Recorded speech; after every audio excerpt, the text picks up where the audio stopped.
Ang batang babaeng ito ay lubos na mahilig sa sining at mula pa noong maliit. Maaga niyang ipinakita ang kanyang talento sa pagkanta at pagsasayaw.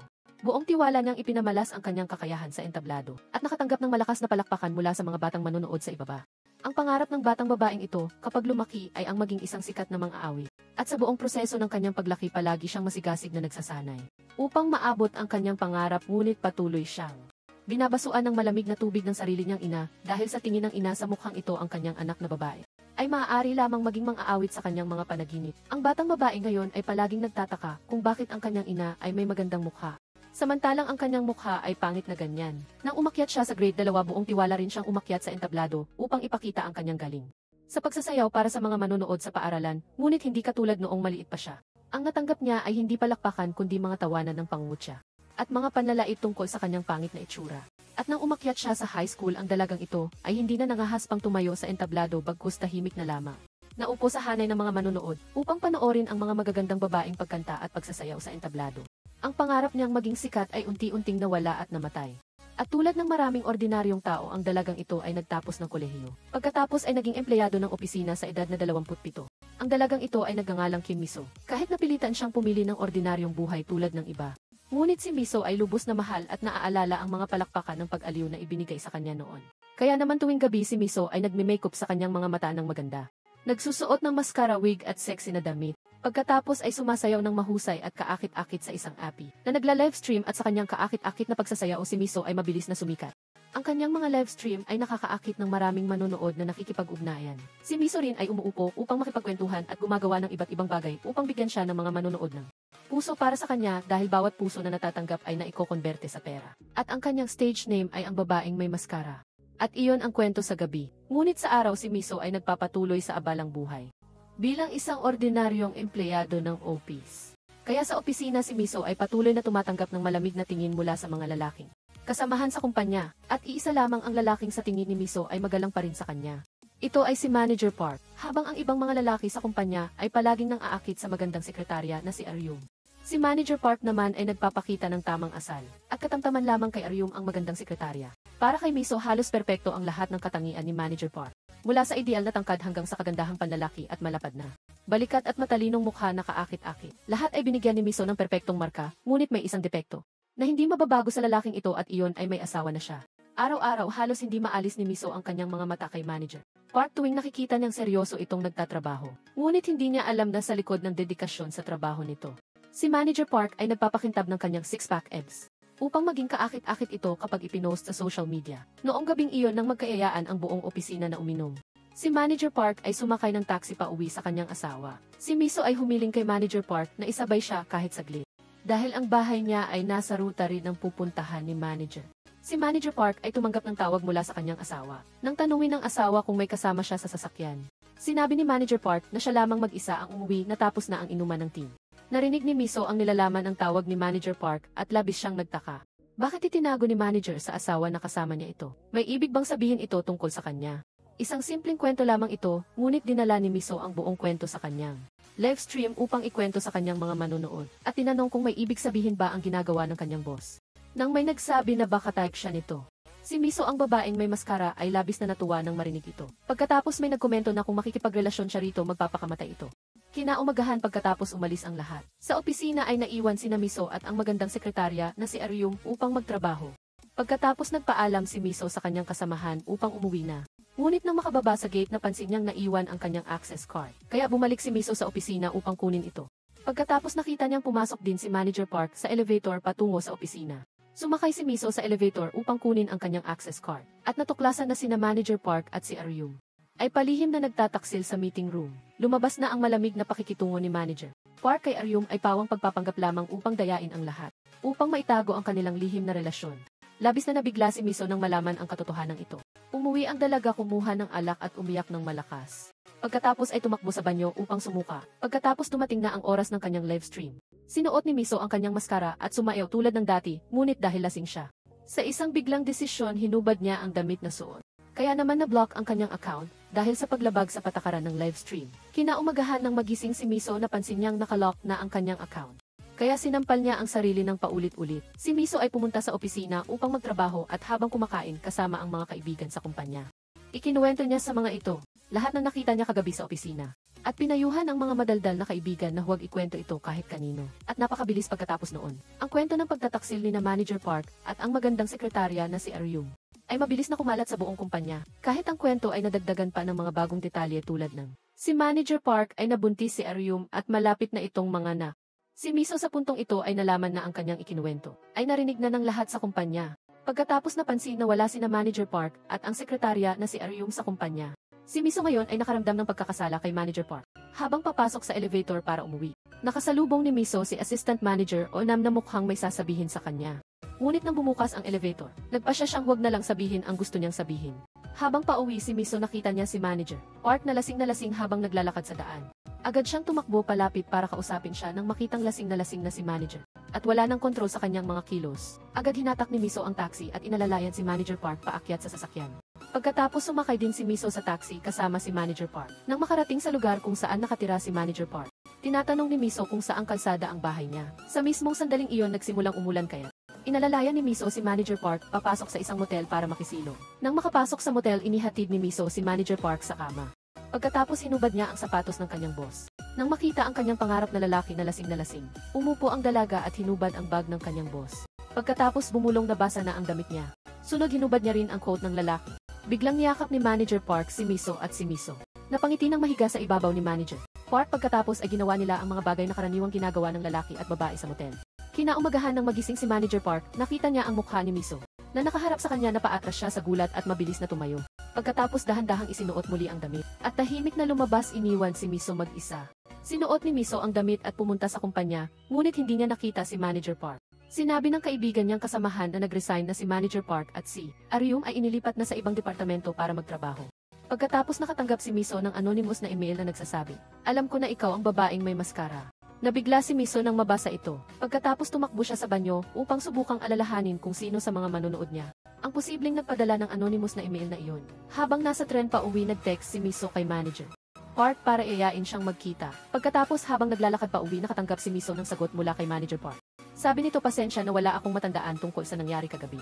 Labis na nadismaya si Miso nang mabasa ang mensahe. Binuksan ni Miso ang kanyang nakalock na account sa live streaming app.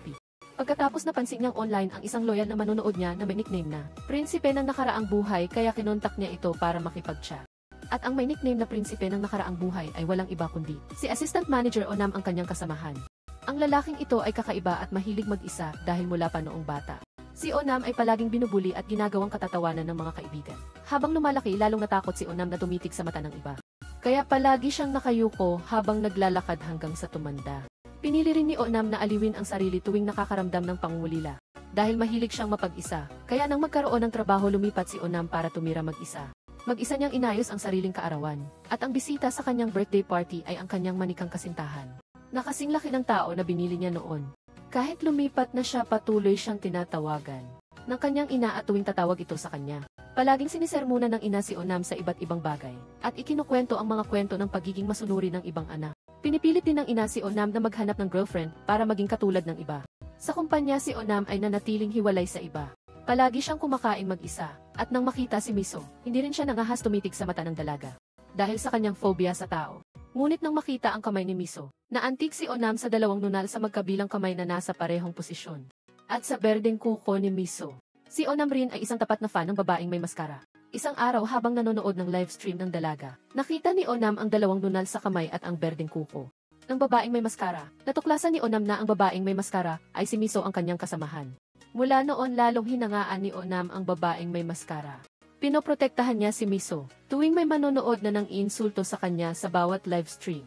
Walang live stream ng babaeng may maskara na nilalampasan ni Onam.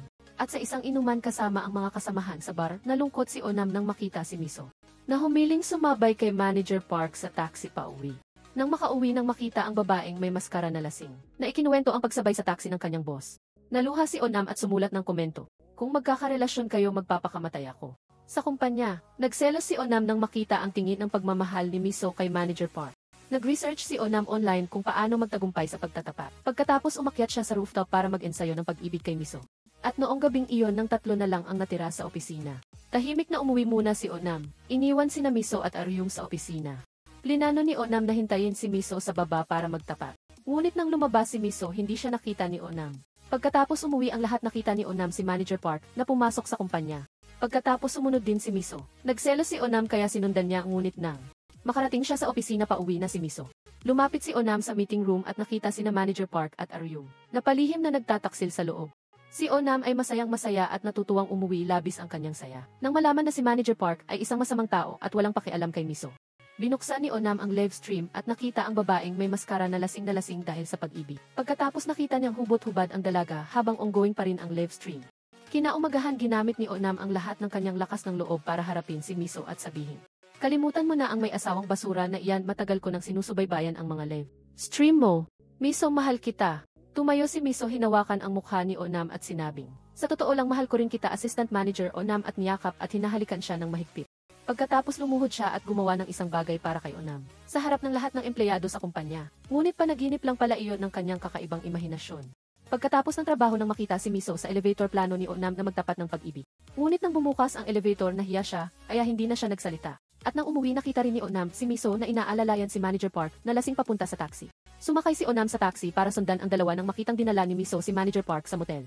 Galit na galit si Onam at gumawa ng anonymous na email para ipadala kay Miso. At labis na nagulat si Miso nang matanggap ang email. Nang makauwi, habang malungkot si Onam, nakatanggap siya ng chat request mula sa babaeng may maskara. Agad siyang umupo sa mesa at nag-message para makipag-usap sa babaeng may maskara na si Miso rin. Nang makita niyang malungkot at sawi ang sinasabi ng babaeng may maskara, pinilit ni Onam na aliwin siya para mabawasan ang kalungkutan ni Miso. Si Miso ngayon ay nagsuot ng itim na salamin at maskara para lumabas. Biglang may isang binata na nagtanong sa kanya, "Ikaw ba ang babaeng may maskara? Fan mo ako." Pagkatapos nagkaayaan silang kumain ng inihaw na karne. Habang kuryoso ang lalaki sa tunay na itsura ni Miso, patuloy siyang umiiwas sa lalaking may nickname na Handsome Monk. Hiniling ng lalaki kay Miso na tanggalin ang maskara para makakain ng inihaw. Sabi ni Miso na hindi siya gutom, pero paulit-ulit siyang pinilit ng lalaki hanggang hindi na siya makatanggi. Si Handsome Monk, nang makita ang tunay na mukha ng babaeng may maskara, pinilit pa ring magmalas normal at pinuri pa si Miso na kaakit-akit. Pagkatapos inaya niya si Miso sa isang bar. Pinagyabang niya na matagal siyang nanirahan sa Amerika at sinabi kay Miso, "Kung pumunta ka sa Amerika, siguradong magiging sikat ka dahil mahilig ang mga lalaki sa Amerika sa matataas na cheekbones at monolid eyes." Natutuwa si Miso nang marinig ito. Nang pumasok si Miso sa banyo, nag-online si Handsome Monk para mag-post ng isang bagay. Nang lumabas si Miso, inaya siya ng lalaki na uminom ng alak kasama niya. Sa bahay, nang magbukas ng social media si Onam, nakita niya ang post ni Handsome Monk na nagsasabing kasama niya ang babaeng may maskara sa isang food street. "Pangit na pangit siya, pinapakalasingan ko na siya ngayon.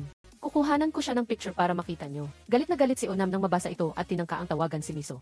Pero masyado siyang masaya sa pakikipag-usap kay Handsome Monk kaya hindi niya sinagot. Agad sumakay si Onam sa taxi papunta sa food street para hanapin si Miso. Si Handsome Monk ngayon ay naglalakad at masayang nakikipag-usap kay Miso. Bigla siyang inaya ni Handsome Monk na pumasok sa motel para manood ng moefi at uminom ng beer. Pagkatapos ng ilang segundo ng pag-aalinlangan, sumama rin si Miso sa loob kasama si Handsome Monk. Sabi niya kay Miso na mauna na siya sa kwarto habang bibili siya ng ilang bote ng beer. Habang naglalakad, bumulong siya na masyadong magastos. Pagkatapos dumaan siya kay Onam na nagmamadaling tumatakbo para hanapin si Miso. Nang makapasok si Miso sa kwarto ng motel, napansin niyang may 8 missed calls mula kay Onam. Sa sandaling iyon, bumalik si Handsome Monk na may dalang beer. Sinubukan niyang gawing lahat para akitin si Miso. At umupo pa siya sa kama, tumatalon-talon para pukawin ang dalaga. Tinangka niyang halikan si Miso pero tumanggi ang dalaga. Galit na dinagana ni Handsome Monk si Miso sa kama pero agad siyang bumangon. Nang makita iyon ni Handsome Monk, sinabi niya, "Kung ayaw mo sana, sinabi mo agad, sayang ang pera."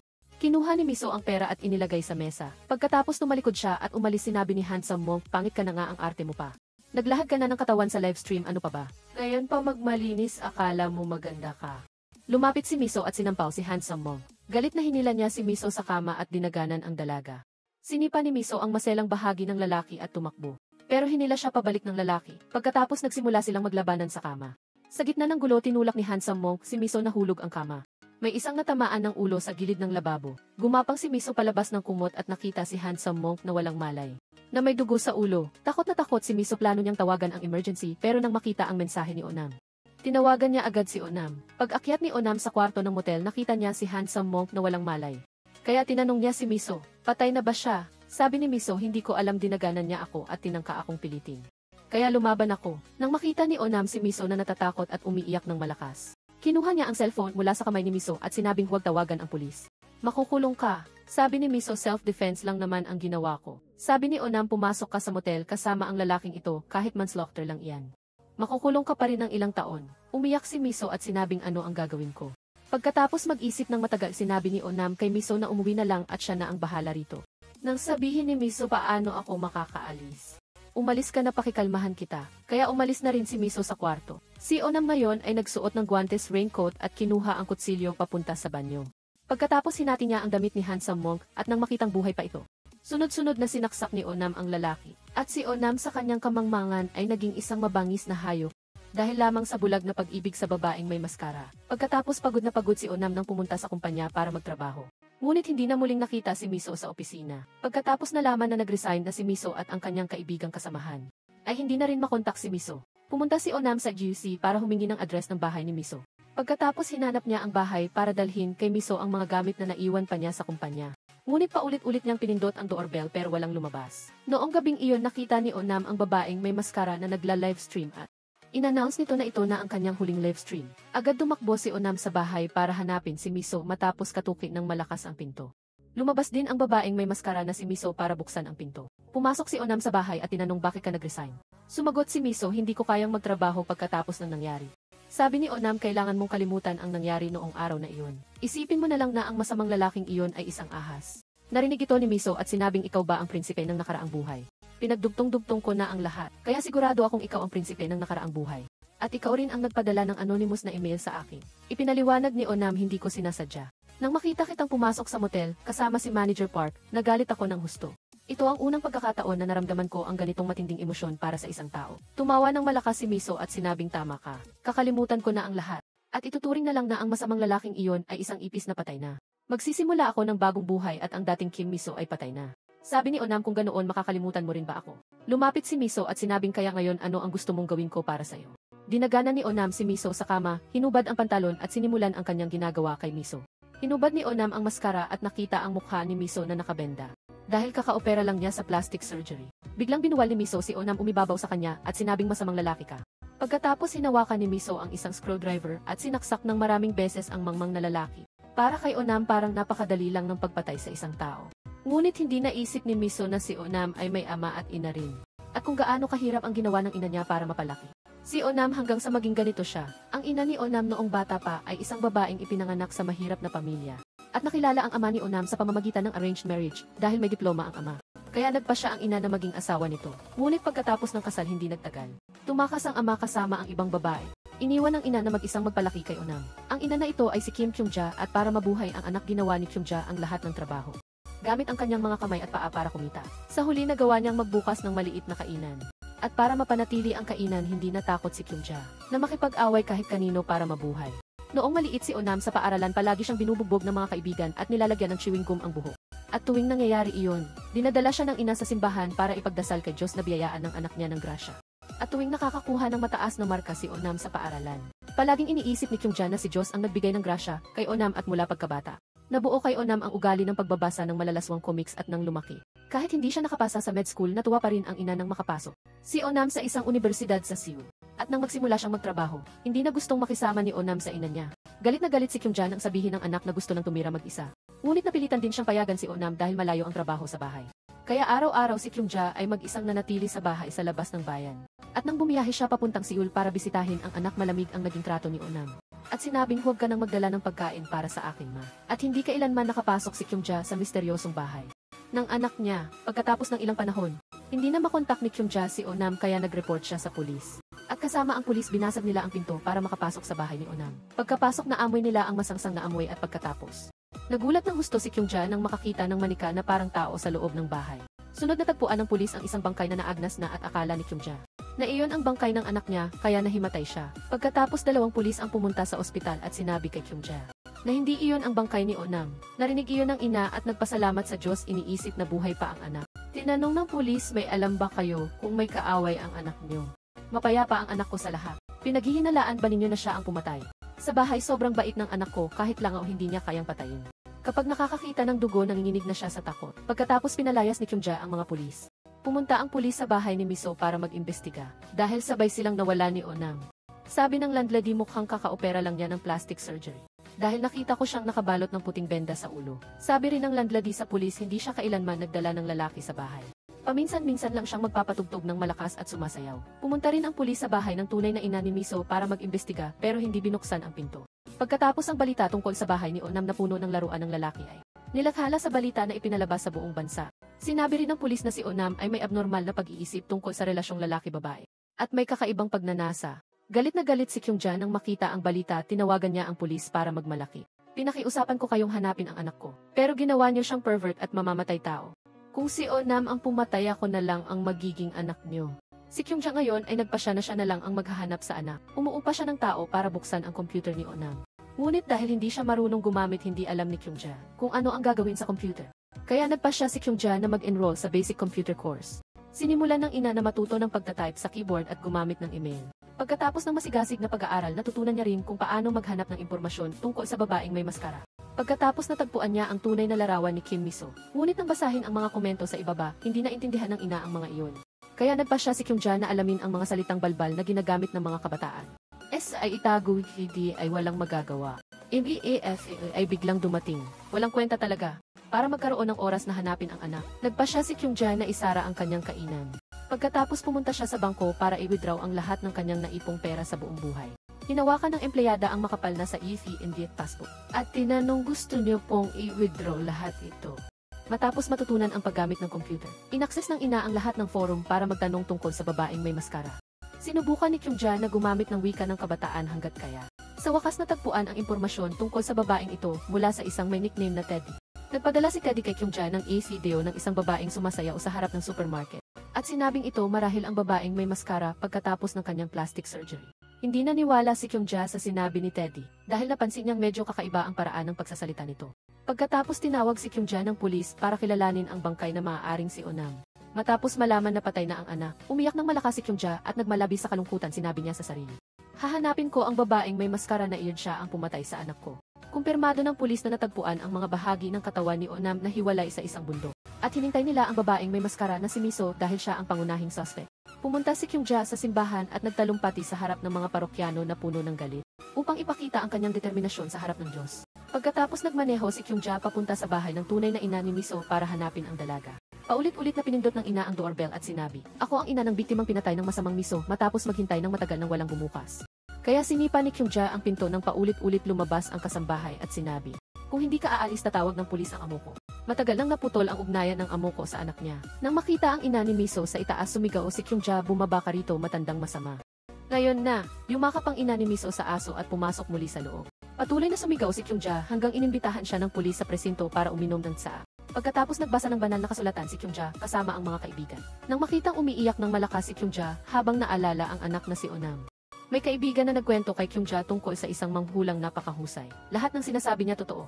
Hindi naniwala si Kyungja nang marinig iyon. Ngunit nagpunta rin siya sa manghula para hilingin na hanapin ang babaeng may maskara. Pagkatapos ibigay ni Kyungja ang isang bungkos ng pera, nag-trans ang manghula at sinabi, "Puntahan mo ang Gangshun Supermarket." Pumunta si Kyungja sa supermarket na ito at ipinrint ang larawan na ipinadala ni Teddy. Pagkatapos may empleyado sa supermarket na nakilala ang babae at sinabi, "Paminsan-minsan kapag may event sumasayaw siya rito." Pero matagal nang hindi siya bumabalik. Sabi ni Kyungja, "Anak ko yan." Umalis siya noong high school pa siya. Itinuro ng empleyada sa ina ang kumpanya na namamahala ng mga event kung saan kasali ang babae. Pumunta si Kyungja sa kumpanya para maghanap. Pagkatapos ipakita ang larawan, nalaman na ang pangalan ng babae ay Jumi. Ngunit sinabi ng boss nag-resign na siya. Sabi niya maghahanap siya ng trabahong mas malaki ang kita. Siguro nasa mga nightclub na siya ngayon. Pumunta si Kyungja sa lahat ng nightclub para hanapin ang babaeng nagngangalang Jumi. Nang magutom na, bumili si Kyungja ng sundae didit para kainin. Biglang may babaeng bumili rin ng sundae. Nakilala ni Kyungja na ito ang Jumi na hinintay niya.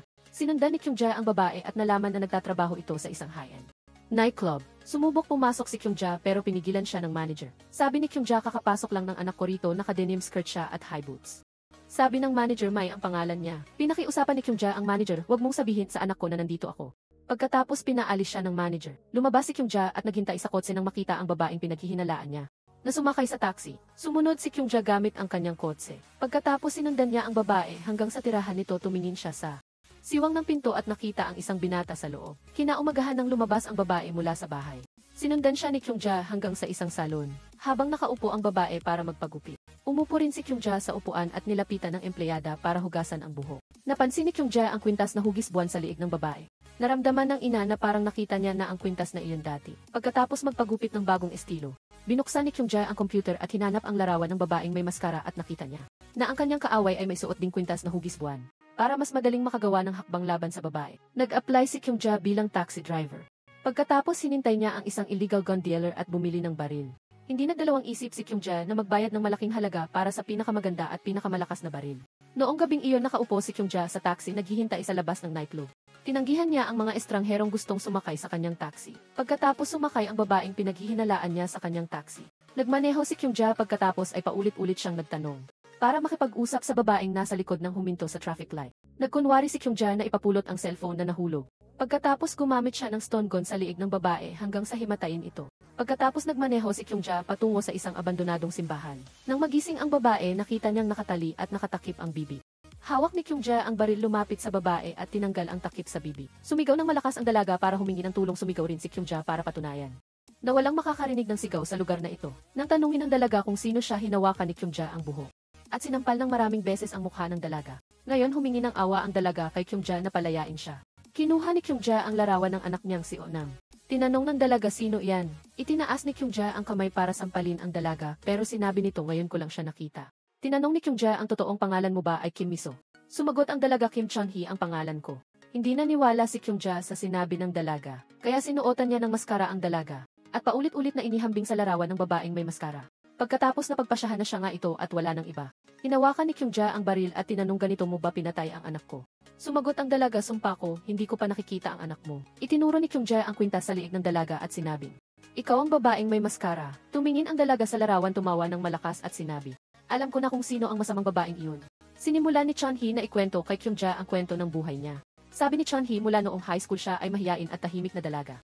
May gwapong kaklase siyang si Budong na sinasanay para maging idol sa isang boy group. Naakit si Chun-hee sa kagwapuhan ng lalaki at nang mag-part-time siya sa convenience store nakita niya si Bu. Dong kasama ang mga kaibigan na bumibili sa tindahan. At ang binili nila ay alak at sigarilyo. Sabi ni Chun-hee bawal bumili nito ang menor de edad. Nangingiti si Budong at nakiusap sa dalaga. Naakit si Chun-hee sa kagwapuhan niya kaya pumayag siyang ibenta kay Budong ang mga iyon. Isang araw nang palabas na si Chun-hee mula sa convenience store. May dumating na alagad na nagmaneho para sunduin si Chun-hee at sinabi, kaarawan ni Budong ngayon. Dinala si Chun-hee sa isang karaoke bar. Pagkatapos pumasok siya sa karaoke room para sa birthday party ni Budong. Inayahan siya ni Budong na uminom ng alak hindi siya makatanggi. Kaya kinuha niya ang baso at uminom. Nang lumabas si Chun-hee mula sa banyo nakasalubong niya si Budong. Hinawakan niya ang kamay ni Chun-hee at sinabi, pahiram ng pera mas malaki ang bill kaysa inaasahan ko pahiram ng 200,000 won. Babayaran kita next week. Nang pumayag si Chun-hee niyakap siya ni Budong. At lumipas ang mga araw at buwan. Naging excited si Chun-hee na pinupuntahan ni Budong kapag kulang siya sa pera. At hinintay niya lang ang withdrawal hindi kailanman nagbabayad pabalik. Ilang taon pagkatapos matagumpay nang nag-debut si Budong sa isang idol boy group. Nag-text si Chun-hee ng pagbati pero isang buwan na walang sagot mula kay Budong. Isang umaga ng taglamig sumama si Chun-hee sa mga fan na naghihintay sa pagdating ng idol group. Nakita siya ni Budong na tinutawag ang pangalan niya pero hindi siya pinansin. Dinala ni Chun-hee ang regalo sa lugar kung nasaan ang idol group para hanapin si Budong. Nang marinig ang mga yabag palabas nagtago si Chun-hee. Lumabas si Budong kasama ang isa pang mga awit mula sa idol group. Tinanong ng mga awit si Budong, kilala mo ba yung babaeng tumawag sa'yo kanina? Sumagot si Budong magkaklase kami noong high school. Isa siya sa mga bangko ko. Kapag kailangan ko ng pera doon ako kumukuha noong kasikatan ko may 1-0 akong ganoong bangko. Narinig ni Chun-hee ang usapan at napaiyak na lang. Ngayon nararamdaman ni Chun-hee ang galit kaya nagpost siya ng mga larawan ng kalokohan.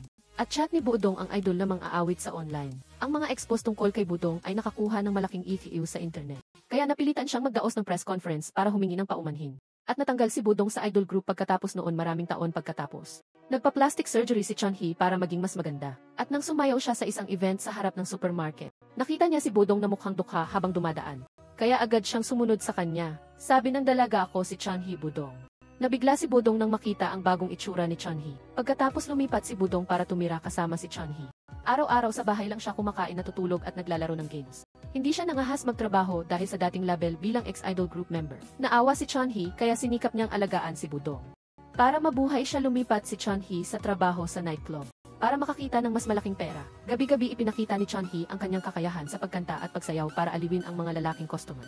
Hindi nagtagal naging pinakasikat na hostess si Chun-hee sa nightclub. Nang marinig ang kwento hanggang dito pinutol ni Kyungja at sinabi, pinapakwento ko sa'yo yung masamang miso, bakit to ang kinukwento mo? Sabi ni Chun-hee, sisimulan ko ng ikwento ang masamang babaeng iyon. Sabi ni Chun-hee, mga 2 buwan na ang nakaraan, nagsimula siyang magtrabaho sa nightclub. Ngunit nang hilingi ng may-ari ng nightclub na ipakita ang gift. Sabi ng babae na wala na ang iko. Pagkatapos gumamit siya ng stage name na Aryum para magtrabaho sa kanyang kagandahan at kaakit-akit na pagkanta at pagsayaw. Labis na nagustuhan si Aryum ng mga customer sa nightclub. Pinaboran din si Aryum ng may-ari ng nightclub at ang mga regular na customer ni Chunhee. Unti-unting lumipat kay Aryum para magpasilbi. Kinausap ni Chunhee si Aryum ng pribado at tinanong kung bakit. Ninakaw niya lahat ng regular kong customer. Sabi ni Aryum, kung gusto mong malaman, tanungin mo si Madam. Narinig iyon ni Chunhee, sinampal niya si Aryum at binayaran siya ni Aryum ng sampal. Nagsimula silang magsabunutan at magtulakan ng walang tigil. Nang dumating ang may-ari ng nightclub, saka lang sila tumigil. Sabi ng may-ari kay Chunhee, kung hindi ka magaling magtrabaho, bakit si Aryum ang sinisisi mo? Ang mga talunan laging may ibang sinisisi. Ngayon nagkunwari si Aryum na siya ang may kasalanan nang makita ni Chunhee ang pagpapanggap ng dalaga. Lalo siyang nainis sa itsura nito. Napansin ni Chunhee na ang kwintas ni Aryum ay nasa ilalim ng kanyang sapatos. Kaya kinuha niya ito at nag-resign si Chunhee ng gabing iyon. At iyon ang huling pagkakataon na nakita niya si Aryum.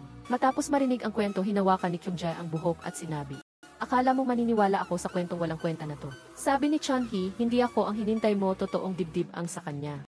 Silikon lang ang sa akin." Sabi ni Kyungjae, "Kung niloloko mo ako, lalamunin kita ng buhay." Sabi ni Chunhee, "Gusto ko rin hanapin at bubugin ang babaeng iyon tulad mo." Pumunta si Chunhee sa nightclub kung saan siya dating nagtatrabaho para magtanong tungkol kay Miso. Lumabas si Chunhee sa kotse at sinabi kay Kyungjae nag-resign na siya rito. Nangako si Chunhee kay Kyungjae, "Pupuntahan ko ang mga nightclub na mas mataas ang sahod para hanapin si Miso. Pero kailangan ko ng pera para rito." Lumabas si Chunhee sa kotse at sinabi kay Kyungjae, "Mamaya ibabalita ko sa iyo ang resulta." Pagkatapos umalis na rin ang ina sa kanyang taxi. Agad pumunta si Chunhee sa isang paupahang apartment, umakyat siya at kumatok sa isang pinto. At ang bumukas ng pinto ay si Miso mismo. At lumabas na ang kwentong sinabi ni Chunhee kay Kyungjae ay gawa-gawa lang. At ang pagkikita ni na Chunhee at Miso ay naganap sa ibang paraan. Nang unang dumating si Miso sa nightclub para magtrabaho at nakilala si Chunhee, tiningnan nila ang isa't isa at ninisyan bilang pagbati. Pagkatapos naging magkasundo silang magpartner sa pagganap. Parehong dating pangit sina Chunhee at Miso at magkahawig ang kanilang nakaraan. Kaya naging malapit sila tulad ng magkapatid na kambal at si Miso pa ang nagbigay ng kwintas na hugis buwan kay Chunhee. Isang araw pumunta si Chunhee sa bahay ni Miso. At nakita niyang mainit na mainit si Miso dahil sa mataas na lagnat. Sabi ni Chunhee kay Miso, "Pumunta ka sa ospital," pero sabi ni Miso, "Hindi ako makakapunta sa ospital, nakapatay na ako ng tao." Pagkatapos ikinuwento ni Miso kay Chunhee ang buong nangyari sa kanya. Umiyak si Chunhee pagkarinig nito at niyakap si Miso. At kanina nang pumunta siya sa nightclub para magmalas. Sabi ni Chunhee sa kaibigan niya, "Kung may matandang babae sa kotse na maghahanap, sabihin mo na si Aryum pumunta na sa ibang nightclub para magtrabaho. Ngayon nang makapasok sa bahay para makipag-usap kay Miso." Sabi ni Chunhee, "Magtago ka agad, papatayin ka ng matandang iyon. Bakit hindi ka bumalik sa bahay ng tunay mong ina?" Sumagot si Miso, "Kung makita ako sa bahay, baka tawagan pa ng nanay ko ang pulis." Huminging pa umanhin si Miso sa pagkakasangkot kay Chunhee, pero sabi ng dalaga, "Sigurado makakahanap tayo ng ibang paraan." Pagkatapos umalis si Chunhee pauwi, pero may binatang sumunod sa kanya. At sunod-sunod na kinunan ng litrato ang dalaga. Nang makauwi si Chunhee, nakita niyang nakaupo at naglalaro ng games ang kasintahan niyang si Budong. Galit na galit si Chunhee sa tamad na kasintahan na naglalaro lang buong araw.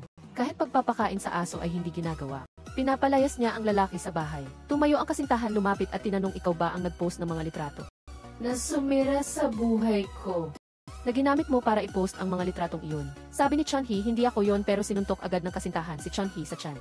Pagkatapos kinuha ng kasintahan ang lubid at sinabing hanggat hindi siya nakakakuha ng tamang kabayaran, "Hindi ako aalis dito, masamang babae." Pagkatapos ginamit niya ang lubid para pahirapan si Chunhee. Si Miso ngayon ay gumagapang palabas para bumili ng tteokbokki, biglang lumapit ang sumunod kay Chunhee kanina at sinabi, "Ako si Teddy, leader ng fan club ng babaeng may maskara mo. Hinanga ko talaga ang live streams mo. Hindi ko inakalang ganito ka nakaganda ngayon." Pagkatapos naramdaman ni Miso ang pagsusuka, kaya tumakbo siyang sumuka. Sabi ni Miso kay Teddy, "Umalis ka bago ko patayin." Umuwi si Miso at agad nag-impake, dumating din si Chunhee sa bahay. Nang makita si Miso natatakas, sabi ni Chunhee, "Sasama ako sa'yo." Sinamahan ni Miso si Chunhee pabalik sa bahay para makapasok siya ng palihim at kumuha ng gamit. Binuksan ni Chunhee ang pinto at dahan-dahang pumasok para mag-impact at makatakas mula sa mapang-abusong kasintahan. Binuhat ni Chunhee ang alagang aso at lumapit sa pinto, nagising ang kasintahan at tinanong, "Saan ka pupunta?" Sumagot si Chunhee, "Ipapasyal ko ang aso." Sabi ng kasintahan, "Ipapasyal pero may dalang backpack." Lumapit ang lalaki, hinawakan ang buhok at itinulak si Chunhee pabalik sa loob. Pagkatapos kinuha niya ang lubid para pahirapan si Chunhee nang kinagat siya ng aso sa paa. Sinipa niya ang aso palayo ng malakas. Galit na sinalakay ni Chunhee ang lalaki. Pero binugbog siya ng kasintahan sa mukha ng paulit-ulit. Sa sandaling iyon dumating si Miso at gumamit ng matigas na bagay para bugbugin ang kasintahan. Sumagot ang lalaki ng suntok at natumba rin si Miso sa sahig. Kinuha ni Miso ang lampara sa gilid at hinampas sa ulo ng lalaki. Pagkatapos ginamit niya ang lubid para sakalin ang mapang-abusong lalaki, nagising si Chunhee at hinawakan ang lubid. Pareho silang humawak sa magkabilang dulo ng lubid at hinila hanggang sa mamatay ang kasintahan saka sila tumigil. Sa kabilang banda si Kyungja ay paulit-ulit na tumawag kay Chunhee. Pero hindi makontak ang dalaga. Pagkatapos ng mag-online si Kyungja nakatanggap siya ng mensahe mula kay Teddy. Nagpadala si Teddy ng mga larawan ni Chunhee at sinabi na nakipagkita na siya kay Miso ang babaeng may maskara. Nagalit si Kyungja nang makita ang mga larawan dahil nalaman niyang niloko siya ni Chunhee. Sa kabilang banda inilagay ni Miso at Chunhee ang bangkay ng kasintahan sa maleta naghahanda ng umalis. Sa oras na ito dumating si Kyungja at sinundan ang dalawa. Nakaupo sina Chunhee at Miso sa kots pero hindi alam kung saan pupunta. Sabi ni Miso kay Chunhee, parang buntis na ako nang tinanong ni Chunhee kung ano ang plano niya rito. Sabi ni Miso, paninilbihan ko ito. Sigurado may paraan para mapalaki ito, hindi ko alam kung magiging pangit ito tulad ko. Kahit pangit man ito sasabihin ko sa anak ko na maganda ito, hindi kailanman pinuri ng nanay ko kahit isang beses kahit gaano kapangit ang anak ko. Sigurado pupurihin ko itong maganda. Hinawakan ni Chunhee ang kamay ni Miso para aliwin. Sa likod hinabol ni Kyungja habang kumakanta ng isang himno na puno ng galit ang mukha. Sina Miso at Chunhee ay nagmaneho patungo sa isang tabing ilog. Sinimulan nilang buhatin ang maleta palabas nang makita ang isang kotseng paparating. Bumaba si Kyungja mula sa kotse. Pagkatapos hinawakan ang baril itinutok sa dalawang dalaga at sinabi, "Ganito mo ba pinatay ang anak ko?" Sabi ni Chunhee, "Ako ang pumatay sa pervert na anak mo." Pagkatapos nagsimula ang dalawang dalaga na mag-agawan at sabihing sila ang tunay na Kim Miso. Sabi ni Kyungja, "Kung ganon papatayin ko kayong dalawa." Pinindot ng ina ang gatilyo pero walang bala na lumabas. Tumakbo ang dalawang dalaga palapit at sumabog ang baril. At ang tinamaan ng bala ay si Chunhee. Sinugod ni Kyungja si Miso at gumapang para kunin ang baril pero pinigilan siya ni Miso at sinakal ang ina. Pagkatapos naabot rin ni Kyungja ang baril. Nang akmang puputukan sinugod siya ni Miso kaya natabingi ang direksyon ng bala. Dinagana ni Kyungja si Miso at sinabi, "Hihiwain ko ang katawan mo tulad ng ginawa mo sa anak ko." Biglang hinampas ni Chunhee ng bato ang ulo ni Kyungja ng malakas. Pagkatapos gawin iyon bumagsak si Chunhee at sumuka ng dugo sa balikat ni Miso. Sumigaw ng malakas si Miso sa pag-iyak at si Chunhee ay huminga ng huling beses. Kinaumagahan itinulak ni Miso ang kotse kasama si Kyungja sa loob patungo sa tubig. Pagkatapos nagmaneho si Miso palayo para tumakas. Pagkalipas ng maraming taon nahuli rin si Miso ng pulis. Nang makarating sa presinto habang bumababa ng kotse, maraming reporter ang pumaligid para kumuha ng balita tungkol sa kaso ng pagpatay. Sunod-sunod na mga nakakagulat na revelasyon tungkol sa babaeng may maskara. Naglalakad si Miso at iniisip na parang sikat na artista siya, na naglalakad sa red carpet habang napapaligiran ng media. Pagkatapos lahat ng insidente tungkol sa babaeng mamamatay tao na si Miso, ay labis na binigyang pansin at naging headline ng mga balita. Kahit ang mga ginawa niyang pagpaparitoke sa mukha ay hinimay-himay. Kahit ang damit na isinuot niya noon ay naging uso at sold out. Ang kaso ng sunod-sunod na pagpatay ng babaeng may maskara ay dinala sa korte. At si Miso ay hinatulan ng habang buhay na pagkakakulong. At isang taon bago iyon nanganak si Miso ng isang batang babae at pinangalan ng Kim Mimo ang maliit na Miso. Dinala niya ang anak niyang si Mimo sa bahay ng tunay niyang ina para ipakiusap na alagaan ito pansamantala. Tumanggi ang tunay na ina ni Miso na alagaan ang bata. Paulit-ulit na nakiusap si Miso at sinabi, "Kailangan ko ng peking pasaporte at pera para tumakas abroad. Kapag natapos ko nababalikan ko ang bata para kunin." Kaya pumayag rin ang ina na alagaan ang batang babae pero pagkalipas ng maraming taon, hindi bumalik si Miso at si Mimo ay unti-unting lumaki. Sa mahigpit na pagpapalaki ng lola niya, hindi gusto ni Mimo ang pagkain na niluluto ng lola niya, kundi ang tteokbokki na binibenta malapit sa paaralan ang gusto niya. Isang araw habang masayang kasama ang dalawang kaibigang babae sa paaralan, dumating ang mga ina ng dalawang kaibigan, hinawakan ang mga kamay nila pauwi at sinabi ang nanay niya ay ang babaeng may maskara. Nag-search si Mimo sa internet tungkol sa babaeng may maskara. At nalaman na ang ina niya ay mamamatay tao na nakapatay ng dalawang lalaki. Pagkatapos nag-ayos si Mimo bilang babaeng may maskara at ginaya ang mga nabasa niya sa balita. Natuklasan ito ng lola niya kaya pinalaya si Mimo sa bahay. Pero nang makita ang apo na nakaupo sa ulan pinapasok rin siya ng lola.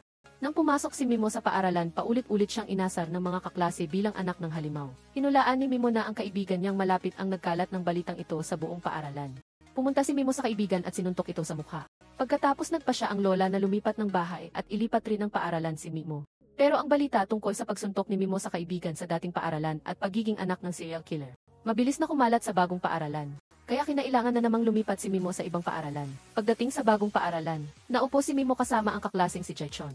Nagmalas malamig si Mimo at ayaw makipagkaibigan kahit kanino. Isang araw nang makita niya si Jaichon na binubuli ng grupo ng mga maton sa paaralan. Pinili ni Mimo na huwag pansinin pero nang makita niyang gusto rin siyang awayin ng leader, sinigawan ni Mimo ang mga ito, mga baliw, kinuha ang basag na salamin at sinabi, "Lumapit kayo, papatayin ko kayong lahat." Nang makita ng leader ang dugo sa braso ni Mimo, tinawag ang grupo at tumakbo. Pagkatapos tumakbo si Jaichon kay Mimo at pinunasan ang sugat niya. Mula noon lagi nang kasama ni Jaichon si Mimo tulad ng anino. Para magmukhang kaawa-awa sa paningin ni Mimo, nagsimulang gumawa si Jaichon ng mga kwento tungkol sa pamilya niya. Sabi niya ang tatay ko ay sobrang abusado, palagi kaming binubugbog ng nanay ko. Isang beses nang tumakbo sila sa isang abandonadong bahay para makisilong sa ulan. Patuloy na nagrereklamo si Jae-chon tungkol sa mga magulang niya at sinabi kay Mimo, "Kinamumuhian ko ang mga magulang ko sa bahay." Narinig ito ni Mimo at nakarelate siya sa kaibigan kaya nagpa siya siyang ikwento kay Jae-chon ang lihim na kwento ng buhay niya at binilinan si Jae-chon. "Huwag kang magkukwento nito kahit kanino." Sabi ni Mimo, "Hindi ko alam kung sino ang tatay ko. Ang nanay ko ay nasa kulungan. Kasama ko ang lola ko pero hindi niya kailanman kinukwento ang nanay ko." Pagkarinig ng kwento, hinalikan ni Jae-chon si Mimo sa pisngi at sinabi, "Napaka-espesyal mo." Mula noon naging malapit sina Mimo at Jae-chon at hindi na nahiwalay tulad ng magkapatid. Isang beses nang tumakbo sila sa isang abandonadong tunel para magtago sa klase. Ikinuwento ni Mimo kay Jae-chon na nakulong ang nanay niya dahil sa pagpatay. Patuloy na gumawa si Jae-chon ng kwento tungkol sa pamilya niya. Sabi niya, "Kagabi nagwala na naman ang tatay ko at binasag ang lahat ng pinggan sa bahay. Ngayon ayoko nang umuwi." Sabi ni Mimo, "Tumakas tayo ng bahay. Pero kung tatakas tayo, kailangan natin ng maraming pera." Noong gabing iyon, umuwi si Jae-chon at nag-online para maghanap. Pagkatapos ng matagal na pagtatype, nalaman niya na ang nanay ni Mimo ay ang babaeng may maskara. At ang kaibigan niyang si Mimo ay nanuntok rin ng kaibigan sa dating paaralan. Kinaumagahan habang pinapakain ang nakababatang kapatid, napansin ni Jae-chon na gumagana pa rin ng mahusay ang walker ng kapatid niya. Kaya kinuha niya ito at ibinenta para makakuha ng kaunting pera. Pero kulang pa rin ang pera na nakuha ni Mimo at Jae-chon. Kaya hindi pa sila makakatakas ng magkasama. Si Jae-chon pagkatapos ay hinintuan ang isang batang babae sa daan at inialok na ibenta ang koleksyon ng mga larawan na may pirma ng mga sikat na mga awit na naipon niya. Pero ang batang babae ay may 1 sentimos lang na barya. Ang grupo ng mga nang-aasar kay Jae-chon sa paaralan ay lumapit at tinuya ang pag-akit niya sa isang batang elementarya, pagkatapos ay binugbog si Jae-chon. Isang babaeng kaklase ang lumapit at inamin na siya ang nagsumbong sa mga nang-aasar. Nang hawakan ng babae ang buhok niya, sinabi ni Jae-chon, "Nasa panganib ang buhay mo. Alam mo ba kung anak ni sino si Mimo?" Si Mimo ngayon ay nakaupo sa isang cafe. Lumapit siya at ninakaw ang isang laptop, pagkatapos ay mabilis na lumabas. Pero nahuli rin siya. Agad pumunta ang lola ni Mimo sa presinto at sinampal si Mimo ng malakas. Sabi ng lola, "Umalis ka sa bahay ngayon din." Sumagot ang bata, "Kahit ano pa, wala akong balak bumalik." Pagkatapos tumakbo si Mimo palabas. Tumakbo siya habang umiiyak. Tinawagan ni Mimo si Jae-chon para makituloy sa gabi. Pero sabi ni Jae-chon, "Nagwawala ang tatay ko sa bahay, umuwi ka muna ngayong gabi. Kapag handa na tatakas tayo." Pagkatapos umakyat si Mimo sa bakod ng paaralan para matulog doon sa gabi. Kinaumagahan habang nasa banyo, narinig ni Mimo ang kwento na siya ang anak ng babaeng may maskara. Nakumalat na sa buong paaralan. Pumunta ang lola sa klase para hanapin si Mimo. Sabi ni Jae-chon sa lola at sa homeroom teacher na hindi niya alam kung nasaan si Mimo. Pagkatapos tumakbo si Jae-chon para hanapin si Mimo sa iba't ibang lugar pero hindi niya mahanap. Tinawagan niya pero walang sumasagot. Pagkatapos dumating ang buong pamilya sa paaralan para sunduin si Jae-chon. Nakita ito ni Mimo at nalaman na masaya at maayos ang pamilya ni Jae-chon. Hindi tulad ng mga kwento na sinabi nito sa kanya. Pagkatapos nakatanggap si Jae-chon ng tawag mula kay Mimo na magkita sa tunel. Mabilis tumakbo si Jae-chon sa tunel, galit na galit si Mimo at tinanong, "Ikaw ba ang nagkalat ng chismis sa buong paaralan?" Paulit-ulit na sinabi ni Jae-chon na hindi siya pero binugbog pa rin siya ni Mimo. At sa kabilang dulo ng tunel may babaeng nakasaksi sa lahat. At ang babaeng ito ay walang iba kundi si Kyung-ja. Bumalik ang oras sa panahon ng dinala si Miso sa kulungan.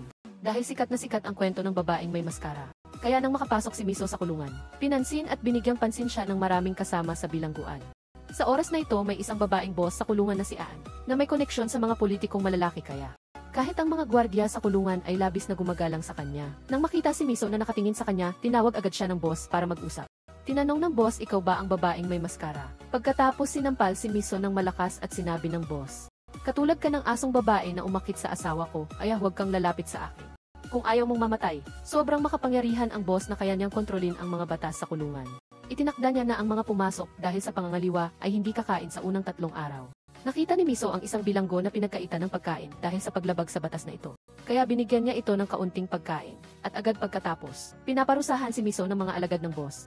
Idinikit nila ang ulo ni Miso sa washing machine. Tumingin siya ng diretso sa mukha ng alagad ng boss.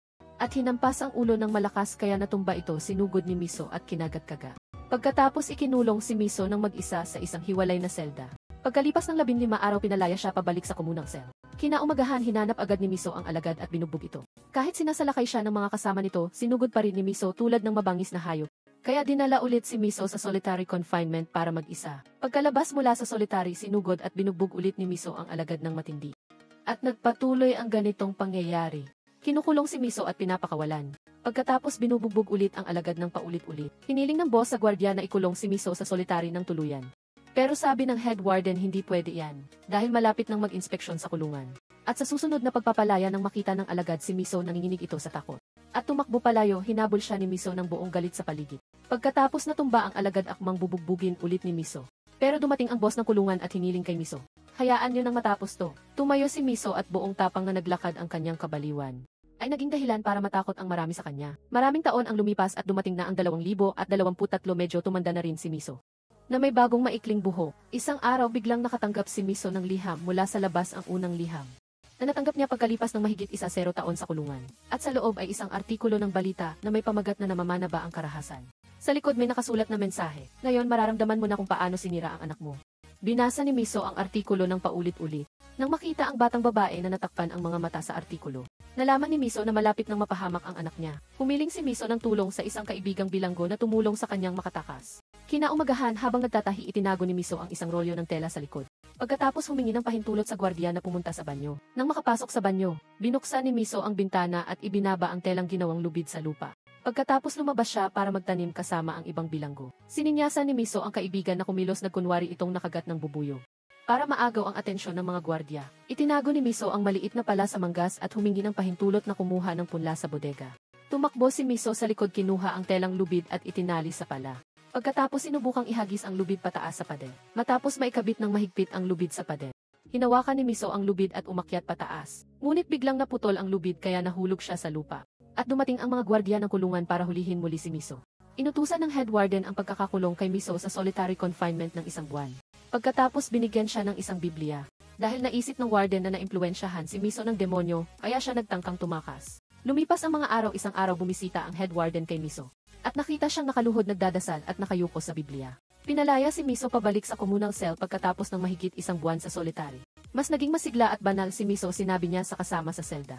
Naging anak na ako ng Diyos dahil personal na kinausap ako ng Diyos. Pagkatapos buong tiwala siyang tumayo sa harap ng lahat para magbahagi ng mga pilosopiya na natutunan niya sa pag-aaral ng Biblia. Isang araw, nakita ni Miso ang boss ng kulungan na umiiyak mag-isa. Sabi ng kasama sa selda, kailangan ng anak ng boss ng kidney transplant pero hindi siya makapag-donate. Walang pag-aalinlangan lumapit si Miso at sinabi sa boss, anong blood type ng anak mo? Gusto ko mag-donate ng kidney para sa anak mo. Natuwang-tuwa ang boss at sinabi ihi ang blood type. Natawa si Miso at sinabi, salamat sa Diyos, lirin ako. Pagkatapos masayang tumakbo ang boss kay Miso para ibalita. May resulta na pwede ang kidney mo para sa anak ko. Salit-salit ang pasasalamat ng boss kay Miso. Pagkatapos dumating ang grupo ng mga voluntaryo sa kulungan para magdaos ng personality education para sa mga bilanggo. Kabilang sa kanila ang isang babaeng maikli ang buhok. Tinawag niya si Miso at sinabi, ako ang ina ni Onam, natanggap mo ba ang liham ko? Nalungkot ako kasi hindi ka sumagot, at lumabas na noong gabing itinulak siya ni Miso sa tubig. Nagpumigla si Kyungja, kinuha ang baril. Pagkatapos binasag ang salamin ng kotse at lumangway pataas, nakatakas siya sa kamatayan. Iniahon ng pulis ang kotse at natagpuan ang isang katawan na pinaghiwa-hiwa sa loob. Pagkatapos sinikap ng pulis alamin kung kanino ang kotse. Upang maiwasan ang pagtugis ng pulis, agad na nagpa-plastic surgery ang inang si Kyungja. Upang maging kamukha ni Seoyeon ang kanyang mukha. Pagkatapos gumastos siya para makagawa ng peking gihi na may pangalang Jonam, na siya ring pangalan ng kanyang anak na lalaki. Ginalugad ni Kyungja ang mga nightclub para hanapin si Seoyeon. Pagkatapos sa balita, nalaman niya na ang babaeng may maskara ang kalaban niya ay nahuli na ng pulis. Ngunit hindi nawala ang galit sa puso ng ina. Kaya ibinuwal niya ang galit kay Kim Minji, anak ni Seoyeon. Dahil dito nagbukas siya ng tindahan ng tteokbokki malapit sa elementary school para mapalapitan ang bata. At gustong-gusto ni Minji ang matandang nagtitinda ng tteokbokki. Nagpanggap pa si Kyungja na pumunta sa simbahan para mapalapitan ang lola ni Minji. At nang makita ang lola, lalong tumindi ang galit ni Kyungja kay Seoyeon. Pagkatapos sinadya ni Kyungja na ipaalam sa mga magulang sa paaralan na si Kim Minji ang anak ng babaeng may maskara, isang serial killer. Nang umiyak si Minji dahil iniiwasan siya ng mga kaibigan, si Kyungja mismo ang nagtulak sa kanya. Kung may nang aasar sa'yo, parusahan mo ng mahigpit. Kaya sinuntok ni Minji ang matalik niyang kaibigan dahil pinaghihinalaan niyang ito ang nagkalat ng chismis sa paaralan. At nang lumipat si Minji sa ibang paaralan, hinikayat siya ni Kyungja. Isulat mo ang bagong address mo para sa akin. At tiyak na bibisitahin kita. At si Kyungja rin ang tumawag sa reporter para ibalita na ang anak ng serial killer, ang babaeng may maskara, ay nanuntok ng kaibigan sa paaralan. At nang bugbugin si Jae-chon ng kaklase, hindi nito inamin na si Minji ang anak ng babaeng may maskara, kundi si Kyungja ang lumantad at sinabi sa batang estudyante sa junior high ang tunay na pagkakakilanlan ni Kim Minji. Kaya na-misunderstand si Jae-chon ni Minji. At si Minji pagkatapos tumakas mula sa bahay ay pumunta sa bahay ng matandang nagtitinda ng tteokbokki, si Kyungja, para maghanap ng kanlungan. Bumalik sa kulungan, bumulong si Kyungja kay Seoyeon. Dapat maramdaman mo ang labis na sakit ko nang mawala ang anak mo. Pagkatapos ngumiti si Kyungja at umalis si Seoyeon. Tumakbo para sa lakayin pero hinuli siya ng gwardiya ng kulungan. Sumigaw si Seoyeon ng walang pag-asa. Nagmaneho si Kyungja pabalik sa maliit niyang bahay sa paanan ng bundok. Masayang tumakbo si Seoyeon para salubungin ang matandang nagtitinda ng tteokbokki na mahal niya. Ang dalawa pagkatapos ay pumasok sa bahay at nag-usap ng masaya at puno ng pagkukunwari. Tiningnan ni Minji ang larawan at tinanong, ito ba ang anak mo? Agad sumagot si Kyungja, wala na siya rito ngayon. Umalis na siya ng malayo. Sa loob ng kulungan ikinuwento ni Seoyeon ang lahat sa boss ng kulungan. Nangako ang boss na magpapahanap ng anak at ina ni Seoyeon para ipaalam sa kanila. Pagkatapos binigyan ng gwardiya ng kulungan si Seoyeon ng isang pirasong papel. At may nakasulat na numero ng telepono sa loob. Ginamit agad ni Seoyeon ang telepono sa kulungan para tawagan ang numerong ito. Pumunta ang lola ni Minji sa presinto ng pulis para iulat ang pagkawala at humingi ng tulong sa pulis. Para hanapin ang kanyang apo. Pagkatapos ng lumabas siya, nakatanggap siya ng tawag mula kay Minji. Sabi ng bata sa lola, huwag mo na akong hanapin, huwag ka nang magulat sa pulis. Sabi mo noon nakakabother ang pamumuhay kasama ko dahil naaalala mo ang babaeng iyon, diba? Pagkatapos mabilis na binaba ni Minji ang telepono at pinatay ito. Sa oras na iyon nakatanggap ulit ng tawag ang lola. At sa pagkakataong ito, mula sa anak niyang si Seoyeon, tinanong ni Seoyeon, okay pa ba si Minji Nay? May matandang babae bang umaaligid kay Minji ko? Sumagot ang ina, kung talagang nag-aalala ka kay Minji, huwag mo na akong tawagan. Pagkatapos binaba ng ina ang telepono. Natapos na ang oras ni Seoyeon para tumawag pero sinubukan niya pa ring tumawag ulit. Pagkatapos pinigilan siya ng gwardiya dahil sa katigasan ng ulo. Sabi ng boss kay Seoyeon, mahirap hanapin ang matandang iyon dahil pinalitan na niya ang pangalan. Pero nahanap ko ang numero ng paaralan kung saan nag-aaral ang anak mo. Tawagan mo ng direkta roon, ipapakiusapan ko ang gwardiya. Para payagan kang gumamit ulit ng telepono. Pagkatapos tinawagan ni Seoyeon ang junior high school ng kanyang anak. At sinabi niyang gusto niyang makausap ang estudyanteng si Kim Min-jae. Sabi ng empleyado sa paaralan, hintayin mo lang sa linya matapos ang mahabang paghihintay. Natapos na ang oras ng pagtawag, narinig ni Miso ang boses ng isang batang babae sa kabilang linya. At ito ay isang estrangherong estudyante na binayaran para sagutin ang telepono. Sa paaralan, hiniling ni Miso sa boss na ipakita sa kanya ang ilang larawan ng anak niyang si Mimo. Tinawagan ng boss ang mga tauhan sa labas, kumuha kayo ng kahit sinong bata. Pasuotin ng uniforme, patayuin sa harap ng gate ng paaralan at kuhanan ng litrato. Mula pagkabata, hindi na niya nakita ang anak niya. Kaya hindi niya makikilala. Pagkatapos binigyan ng boss si Miso ng larawan ng isang batang estudyante. At sinabi, ito ang anak mo. Binilinan ng boss si Miso, bukas ang operasyon, kailangan masaya ang mood mo ha. Sa labas si Kyungja ay bumibili ng lubid, tape at uling para ihanda ang plano. Nagmaneho siya pa uwi, hinanap si Mimo sa bahay pero hindi niya mahanap. Akala niya tumakas na ang bata. Pero biglang lumabas si Mimo na may dalang birthday cake, kumanta ng happy birthday para sa matanda. Sabi ni Mimo kay Kyungja, nakita ko ang birthday mo sa gig mo. Nahihiyang hinipa ni Kyungja ang kandila. Sabi ni Mimo, para sa akin parang tunay na lola kita, kailangan mong mabuhay ng matagal ha. Nadagdagan ng emosyon si Kyungja nang marinig iyon. Hating gabi habang natutulog si Mimo, dinala ni Kyungja ang mga gamit sa lihim niyang basement para set up ang lahat. Sa oras na ito sa kulungan, patuloy na tinitingnan ni Miso ang larawan ng anak niya, ngunit hinintay ng kuto na hindi ito ang anak niya, kaya pinunit niya ang larawan. Kinaumagahan pinalitan si Miso ng damit pang ordinaryo at dinala siya ng gwardiya palabas, papunta sa ospital. Sabi ng head warden kay Miso, walang nakakaalam sa labas tungkol sa operasyon na ito. Kaya huwag kang gagawa ng anumang loko sa ospital ha. Sumakay si Miso kasama ang dalawang gwardiya, binilinan ng boss ang driver. Kung may problema, tawagan mo agad ako. Sa bahay ni Kyungja, nilagyan ng pampatulog ang sabaw para kainin ni Mimo. Ngumiti si Mimo habang kumakain kasama ang matandang nagtitinda ng tteokbokki. Sabi ni Mimo kay Kyungja, maghahanap ako ng pera para dalhin kita sa paglalakbay, mamili at kumain ng masarap. Basta mabuhay ka ng matagal kasama ko. Natigilan si Kyungja nang marinig iyon. Pagkatapos kinain ni Mimo ang sabaw na may pampatulog. Sa oras na ito, tinawagan ng lola ni Mimo ang kaibigan sa simbahan para itanong ang numero at address ng matandang nagtitinda ng tteokbokki na madalas sa simbahan. Gusto ko siyang padalhan ng regalo bilang pasasalamat sa pagpunta sa amin para manalangin. Pagkakuha ng numero, tinawagan ng lola ang matanda. Pero walang sumagot. Pagkatapos dumating si Jaechon, kumatok sa bahay at sinabi sa lola ni Mimo, parang kakaiba ang matandang nagtitinda ng tteokbokki, lola. Sumakay sa taxi ang maglola papunta sa address ng matanda. Sa taxi, sabi ni Jaechon sa lola, nalaman ko na siya ang nagkalat ng balita tungkol kay Mimo, na anak siya ng babaeng may maskara sa buong paaralan. Dinala si Miso sa ospital, sinusubaybayan ang bawat galaw niya. Tinanggal ang posas ni Miso, hiniling niya sa isang gwardiya. Nakunin ang Biblia niya para makapagdasal bago ang operasyon. Muling pinusasa ng gwardiya si Miso at kinuha ang Biblia. Naiwan si Miso kasama ang isa pang gwardiya, pagkatapos hiniling niyang pumunta sa banyo.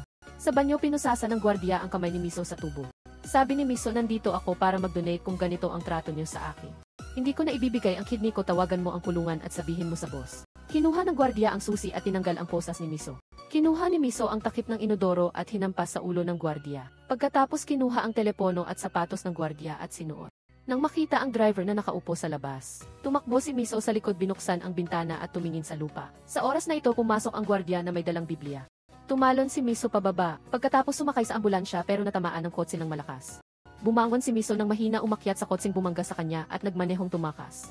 Galit na galit ang boss at head warden nang malaman na nakatakas si Miso. Balak ni Miso gamitin ang ninakaw na telepono pero hindi ito mabuksan kaya ginamit ang telepono sa kotse para tawagan ang ina niya. Sabi ni Miso sa ina, nasa panganib ang anak ko, sinisira ng ina ni Onam ang buhay niya. Sinadya niyang umaligid kay Mimo para sirain ang buhay niya. Sabi ng ina, papunta na ako sa kanya, pero sinabi ni Miso delikado na huwag kang pumunta roon. Kung may address ka ng babaeng iyon, sabihin mo sa akin. Binasa ng ina ang address kay Miso. Pagkatapos hiniling ng ina na ihinto ang kotse at sinabi kay Jaechon na bumaba. Ako na lang ang pupunta sa matandang iyon. Pagkatapos tinawagan ng ina ni Miso ang pulis. Sinuri ni Jaechon ang pera niya at sumakay ng taxi para hanapin si Mimo. Sa bahay ng matandang nagtitinda ng tteokbokki, inihahanda ni Kyungja ang kamera para i-record ang pagpatay kay Mimo. Pero bago matapos ang pag-set up, nagising si Mimo. Sabi ni Kyungja sa bata, hindi mo kasalanan ito, kasalanan ng nanay mo. Siya ang pumatay sa anak ko, buong buhay ko naging impyerno. Samantalang ang nanay mo kalmado ang mukha. Wala kang ginawang mali, pero kung may sisihin ka, si nanay mo iyon. Binuksan ni Kyungja ang kamera at sinabi, ipapakita ko ang mga sandaling ito sa nanay mo. Kinuha ni Kyungja ang gas stove para sindihan ang uling nang makitang gusto magsalita si Mimo. Kaya tinanggal niya ang tape. Sabi ni Mimo, Lola, giniginaw ako. Kinuha ni Kyungja ang jacket para sa bata nang sabihin ni Mimo, huwag mo akong patayin. Muling idinikit ni Kyungja ang tape sa bibig ng bata. Habang nagmamaneho si Miso na ubusan ng gas ang kotse, bumaba siya para mag-hitchhike sa mga dumadaang sasakyan. Pagkatapos may mabuting babae na huminto. Sabi ni Miso, nag-away kami ng asawa ko, kaya gusto ko lang makisakay ng kaunti. Habang nagmamaneho, nagsimulang magkwento ang babae tungkol sa masamang asawa niya, pero pinutol ni Miso ang kwento. At hiniling na tingnan ang EHD sa kotse. Biglang nagbalita ang balita na ang serial killer na babaeng may maskara ay nakatakas. Isang babaeng mga 40 taong gulang na maikli ang buhok at may sugat sa mukha. Narinig ng may-ari ng kotse ang balita at nagsimulang magpanik. Sabi ni Miso, pwede na akong bumaba rito, salamat ng marami. Agad bumaba si Miso sa kotse at tumakbo pataas ng bundok. Tinawagan agad ng may-ari ng kotse ang pulis. Sa bahay ni Kyungja dumating ang pulis at kumatok sa pinto dahil may nag-report na may junior high school student na nakakulong dito. Pumasok ang pulis sa bahay para mag-inspeksyon. Si Mimo sa basement ay pilit kumakawala at natumba. At natanggal ang tape sa bibig, pero wala namang nakita ang pulis sa bahay. Kaya lumabas siya. Pagkatapos narinig niya ang isang sumisigaw ng tulong. Balak niyang bumalik sa loob para tingnan ulit. Pero biglang inutusan ng superior na hanapin ang nakatakas na bilanggo malapit sa bundok na kailangan ng agarang tulong. Agad nagmaneho ang pulis para magbigay ng suporta sa paghuli sa nakatakas. Bumaba si Kyungja sa basement at muling dinikit ang tape sa bibig ni Mimo. Habang ginagawa ito, bumubulong siya. Kung ano ang itinanim iyon ang aanihin, ito lang ang patas na parusa. Sa oras na ito, dumating ang kotse ng lola ni Mimo. Pumasok ang lola sa bahay. Si Miso naman ay ginamit ang lahat ng lakas para makarating sa tuktok ng bundok. Pagkatapos nakita niya ang maliit na bahay sa kabilang paanan ng bundok sa basement, si Kyungja ay natapos ng sindihan ang uling at umakyat na sa itaas. Naiwan si Mimo na umiiyak sa harap ng kamera. Nang makarating si Kyungja sa itaas, nakita niya ang lola ni Mimo sa bahay niya. Narinig ng lola ang sigaw ng apo, kaya bumaba siya, pero itinulak siya ni Kyungja. Sa oras na ito, dumating si Jaechon. Mahigpit na hinawakan ng lola ang paa ni Kyungja para makababa si Jaechon sa basement at iligtas si Mimo. Bumaba si Jaechon at nakita si Mimo na nahimatay dahil sa usok pinatay niya ang uling. Pagkatapos tinanggal ang tape sa bibig ni Mimo. Sabi ni Jaechon, patawad sa pagsisinungaling ko sa'yo, ginawa ko yon kasi gusto kita talaga. Hindi ko sinabi ang sikreto mo kahit kanino. Miss na miss kita. Lumapit si Jaechon para kalagan ang tali ni Mimo. Sa itaas, matindi ang labanan ng lola at ni Kyungja. Pero kinuha ni Kyungja ang gunting at sinaksak ang paa ng lola. Nang akmang tatapusin ang lola, dumating si Miso at hinampas ng malakas ang ulo ni Kyungja na himatay ito.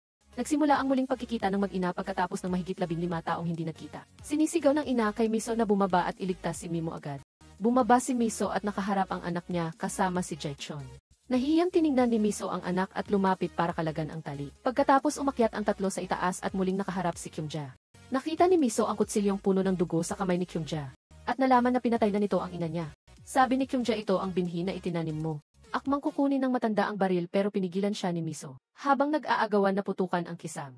Kinontrol ni Miso si Kyungja at sinigawan ang dalawang bata na tumakbo. Tumakbo si Mimo sa itaas at nakita ang lola na humihinga ng mahina dahil sa saksak sa puso.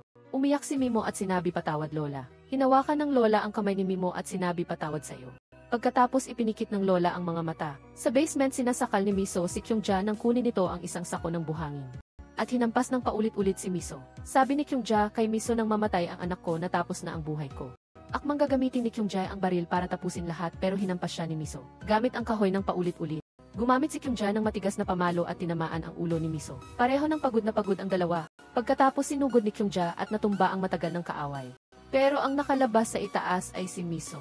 Lumabas ang tatlo at nakita ang maraming pulis sa bahay. Itinapat ng pulis ang baril sa nakatakas na bilanggo na si Kim Miso. Lumapit si Miso. Pero hindi makatingin ng diretso sa anak pagkatapos ay itinaas ang kamay para sumuko. Biglang lumabas si Kyungjae, hiniling ng pulis na ibaba ang armas. Hinawakan ni Kyungjae ang baril at itinutok kay Miso. Pero binago niya ang direksyon at binaril si Mimo. Niyakap ni Miso ang anak. At binaril ng pulis si Kyungjae sa noo.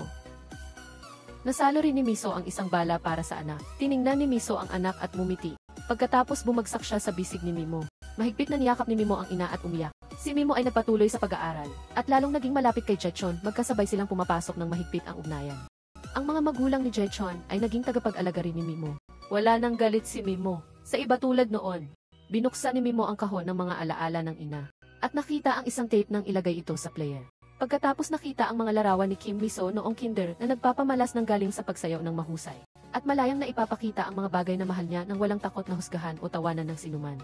Isang beses tinanong ng EC si Kim Miso, "Ano ang pangarap mo?" At nakakagulat na sumagot si Miso, "Ang pangarap ko ay maging isang tao na mahal ng lahat." Mga tao nang panoorin ni Mimo ang EC Deo, nagsimula siyang umiyak. Hanggang dito natapos ang pelikula sa genre ng horror mystery. Kahit medyo nakakatakot at nakakabagabag, nagpapakita ito ng maraming isyong umiiral sa lipunan. Lalo na ang diskriminasyon batay sa itsura. Inilalarawan ng pelikula ang mga prejudice na dinaranas ng mga may itsurang salungat sa pamantayan ng kagandahan ng lipunan. Bukod dito, matagumpay ring ipinakita ng pelikula ang banal na pag-ibig ng ina. Kahit na napapailalim sa agwat ng henerasyon, na nagiging dahilan para lumaki ang mga anak ng malayo sa kanilang magulang. Ngunit ang pagmamahal ng ina sa anak ay hindi kayang sukatin. Kung nagustuhan ninyo ang nilalaman, paki-like at mag-subscribe para suportahan ako. Hanggang sa muli nating pagkikita sa susunod na mga e-video.